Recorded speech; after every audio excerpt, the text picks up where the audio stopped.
Hey there, friends and neighbors. This is part 2 of how to do a brake job properly. As you've seen in part 1, we removed the rotors and we sent them off to have them machined.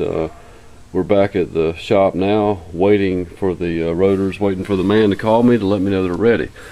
Now, one thing we didn't show you in the first video, I got a little bit ahead of myself before I started filming, was actually taking everything apart. So I'm going to briefly show you what I did. Now the rotor's not here, of course, because it's off being machined, but there was a caliper bracket that bolted up like so, and we removed it was actually on there like so. I'm gonna set it down just a minute, and then on top of it was the caliper. Okay, now there's 2 bolts that hold the caliper in place.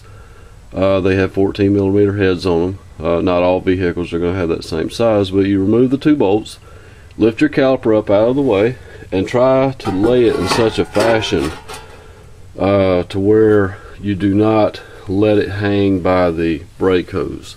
You definitely don't want to do that. You don't want to let it just hang down to the ground, because you will stretch this brake hose and possibly cause it to fail internally. So definitely hang it up. You can set it up here on the backing plate, or you can take a bungee cord and actually strap it up here to one of the coils on your strut, on your spring. It'll be fine. Just don't let it hang by the brake hose. Now, second of all, this here was bolted up like so. The caliper bracket that holds the brake pads. We took the 2 17mm headed bolts out, from there, and removed it. Then there was 2 little Phillips head screws that held the rotor on. So actually a total of 6 different bolts, and bam, your brakes are completely disassembled.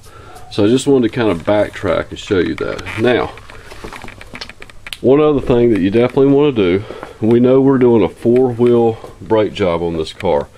So we want to come over here and we want to check the level in the master cylinder, because what happens as the pads wear, more fluid gets into the calipers, and we're going to have to press the calipers back to where we can put the new pads on. Well, that forces more brake fluid up to the master cylinder, and actually can force it right out of the top, and it can spill all over your fender and your firewall and stuff like that. And brake fluid is very corrosive. It can eat paint away. So what we want to do is we're just going to pop this lid on the master cylinder. Now we can see that the master cylinder is probably about halfway down, which is normal because we've got brake pads that are just about wore out. Now you can take a suction bulb like this right here, and if it was slam full, I would actually take this suction bulb, squeeze it, stick it into the brake fluid, and actually suck some of that brake fluid out of there. But in this case, I'm not going to do that, because I think we're probably going to be about the right level. But just for safety purposes, I'm going to go ahead and put the lid back on. I'm not going to screw it down tightly, because I'm actually going to go back and double check this. Okay, so that's locked in place. We're going to leave it 1 click off, leave it where it's not quite sealed.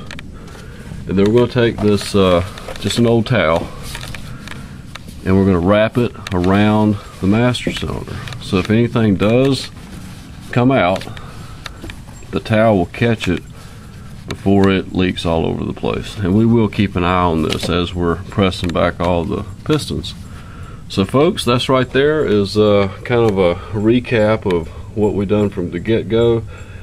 And we're getting ready to start. We're still waiting on our rotors to come back.